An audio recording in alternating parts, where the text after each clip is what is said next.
और बहनों,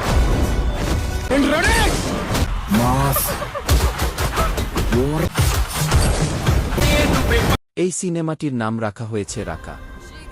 গত 8ই এপ্রিল অল্লু অর্জুনের জন্মদিনে সান পিকচার্স এর ফার্স্ট লুক প্রকাশ করেছে, যেখানে তাকে ন্যাড়া মাথায় এবং পশুর নখযুক্ত এক রহস্যময় ও হিংস্র অবতারে দেখা গেছে।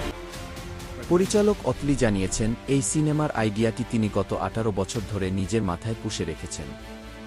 এটি তার ক্যারিয়ারের অন্যতম বড় প্রজেক্ট এবং একটি কি ভিশনারি সিনেমাটিক এক্সপেরিয়েন্স হতে চলেছে। এটি একটি high budget science fiction thriller হতে যাচ্ছে।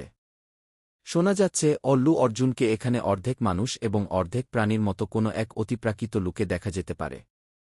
এই সিনেমার ভিএফএক্স ও ভিজুয়াল ইফেক্টসের জন্য অতলি ও অল্লু অর্জুন লস অ্যাঞ্জেলেসের বিখ্যাত আয়রনহেড স্টুডিও পরিদর্শন করেছেন। এই স্টুডিওটি আয়রন ম্যান 2 এবং ট্রান্সফরমার্সের মতো সিনেমার কাজ করার জন্য পরিচিত। সিনেমাটিতে অল্লু অর্জুনের বিপরীতে প্রধান নারী চরিত্রে অভিনয় করছেন দীপিকা পাডুকোন। এছাড়াও বিজয় সেতুপতি, জাহ্নবী কাপুর এবং কাজলের মতো তারকাদের নামও আলোচনায় রয়েছে।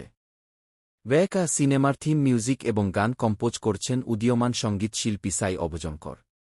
সিনেমার make way for the king থিমটি ইতিমধ্যেই ভক্তদের মধ্যে তুমুল সাড়া ফেলেছে। মজার ব্যাপার হল, রাকা নামটি এর আগে 2011 সালের এনটিআর জুনিয়রের শক্তি সিনেমায় একজন ভিলেনের নাম হিসেবে ব্যবহৃত হয়েছিল। তবে অতলি ও অল্লু অর্জুনের এই রাকা পুরো ভিন্ন এক মহাবিশ্বের গল্প হতে চলেছে। সান পিকচার্স এই সিনেমাটিকে শুধুমাত্র ভারতীয় ভাষায় নয়, বরং জাপানি এবং রুশ ভাষার মতো আন্তর্জাতিক বাজারেও বড় পরিসরে মুক্তি দেওয়ার পরিকল্পনা করছে।